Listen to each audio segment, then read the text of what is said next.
population in general, but mainly for the youth.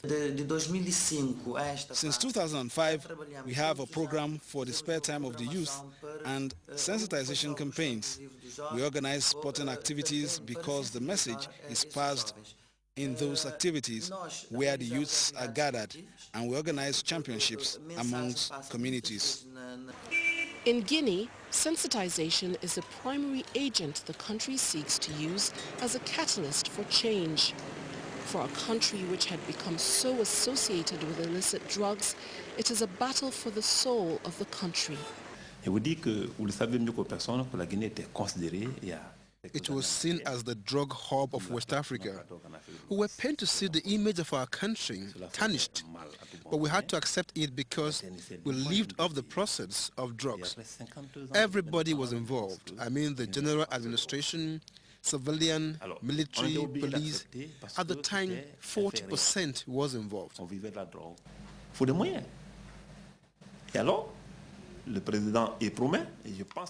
What we have always lacked is the political will.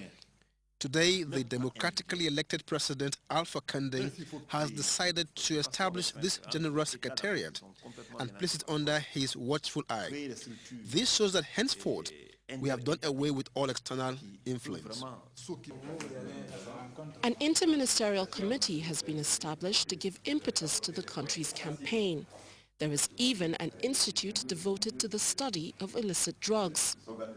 Guinea is high on determination, but determination is not enough where funds are scarce.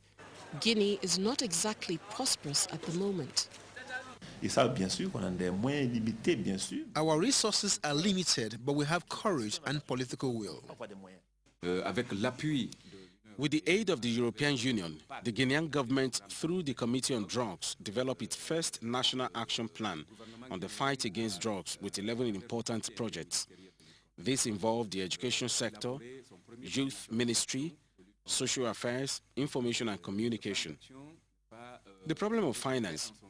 This is the problem confronting the Interministerial Committee in Guinea with regards to the fight against drugs.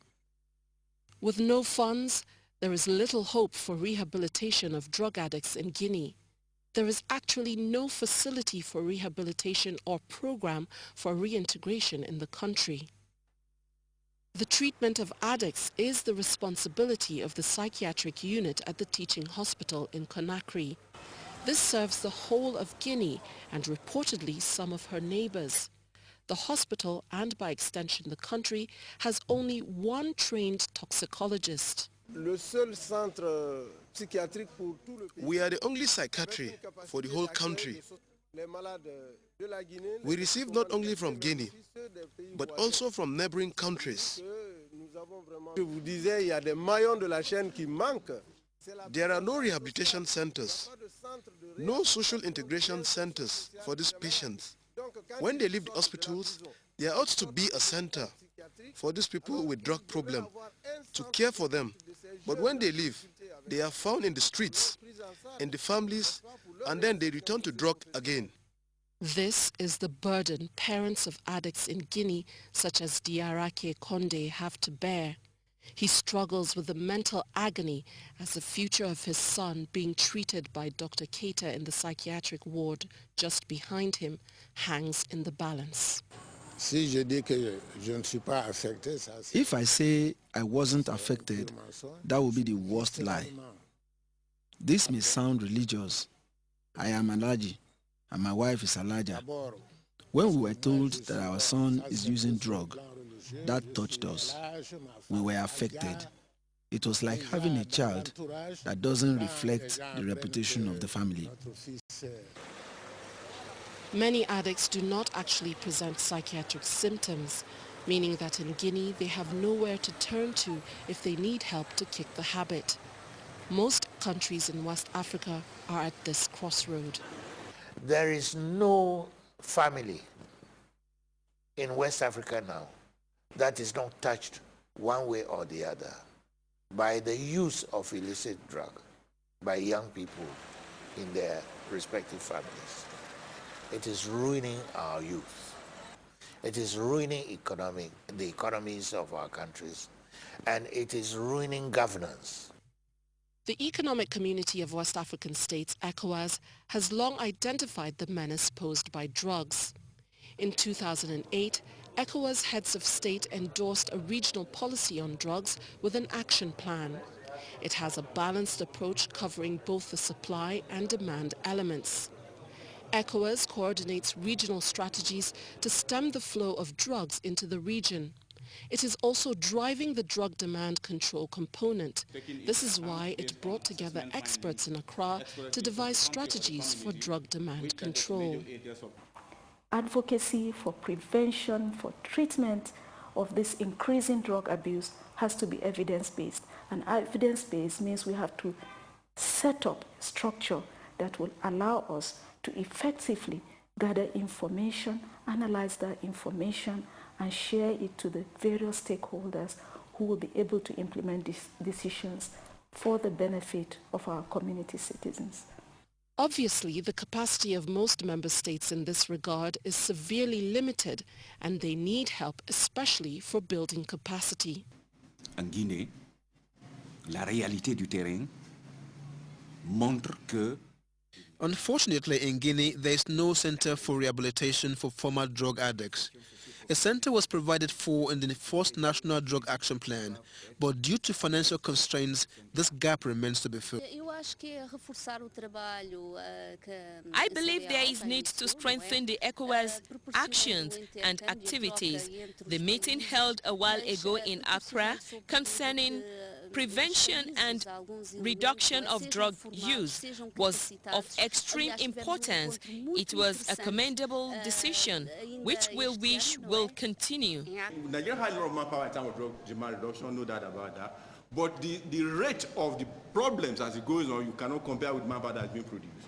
We have to work with our member states to provide the kind of support that they will require to address these kinds of issues.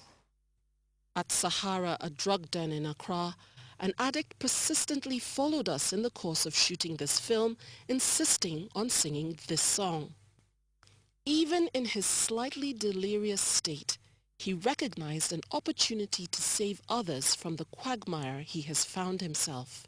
He had a message for society.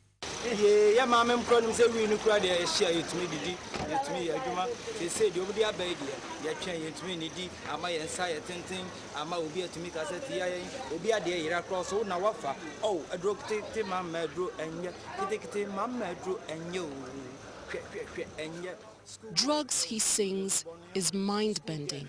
It provokes hallucination. It ruins. His is a desperate cry for help. It is a cry that is going on behind many doors in West Africa. Is anyone listening? This is unacceptable. We cannot build a great region on the backs of drug users. Our economies are bound to fail if it is going to be predicated on the labor of people who are sick, But again, this is a factor of poverty. And so while we fight to reduce poverty, we must fight the drug menace also.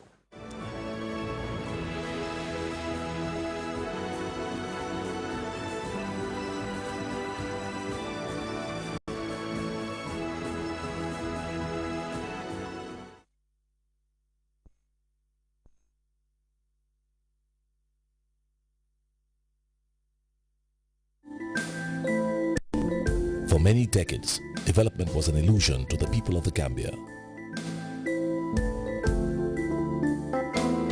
Now it's a reality felt by each and every Gambian, visible in every corner of the country.